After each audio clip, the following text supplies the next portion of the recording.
McAllen Memorial running back Trevor Spates took a visit to Florida State last night. Got to see the Seminoles win in overtime. Before he did that on Thursday, how about a 91-yard touchdown run on McAllen Memorial's second play from scrimmage? That definitely set the tone as McAllen Memorial gets a big win over Edinburgh North as they head into district play. Trevor with 3 touchdowns. He had one a punt return for a touchdown as well. McAllen Memorial, their offense not just predicated on Spates, but man, does he open up holes for everything else that they do. Coach Bill Littleton talked about how his team is ready going into district.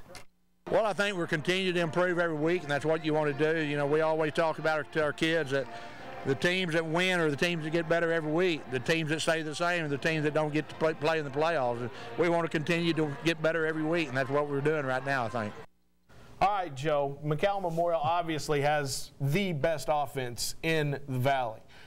Can they use that to get a district championship in this district? They can. In this district, they can because of the fact that they do the things right on defense that complements this offense. And, folks, Sharyland couldn't stop them.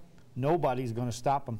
Sharyland was the best defense they're going to face and in the districts. Yeah. And that wasn't a district game, but there's no one in that district that's even close to Sharyland. And they could have scored 80 in that ball game. What are your thoughts on Trevor Spates and the offense for McAllen Memorial? They're pretty impressive going into the district. Well, I mean, when you have a game breaker like a Trevor Spates, I mean, it makes everybody else better. It makes it easier for the coaches to call plays and for the quarterback to execute his throws and his receivers to get open. And he's just an unbelievable talent. And when you have a guy like that, you know, you can compete for a district championship, and all you got to do is play solid defense, and they're going to have the numbers, you know, to score points, and they're going to rack up yardage. But he's a phenomenal player, and he's only a junior, right? Yeah, exactly right. Still a junior. He was at Florida State last night. Got to see him win in Tallahassee. Meanwhile, the next night at Veterans Memorial Stadium in McAllen, it was McAllen's first home game of the year. That's right.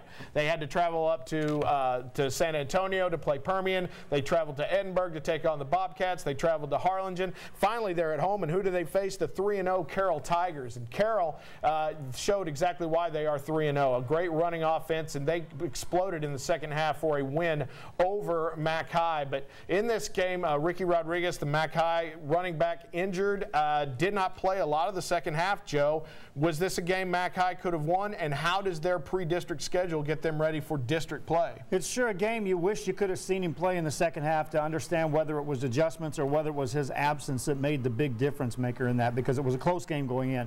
Can they win their district? Well, is he going to be healthy? That's a big question. The answer is yes, they can win that district. They're a solid football team. They're not flashy. That's what gets you. You don't get wrapped up into saying, well, they got this or they got this. No, they've got a team. And they play as a team, and they're going to win some ball games. Let's take a quick look at District 36A. As you see, it's McAllen Memorial at 3-1, Palmview at 2-1-1 after their tie against Roma, Mac High at 2-2, and then Mission La Jolla Rowe 1-3, Juarez Lincoln 0-4. We are coming right back on Sunday Sports Extra to talk about 2 unbeaten teams that will be taking on each other this week. It's going to be a huge game, and we're talking about that plus much more when we come back on Sunday Sports Extra.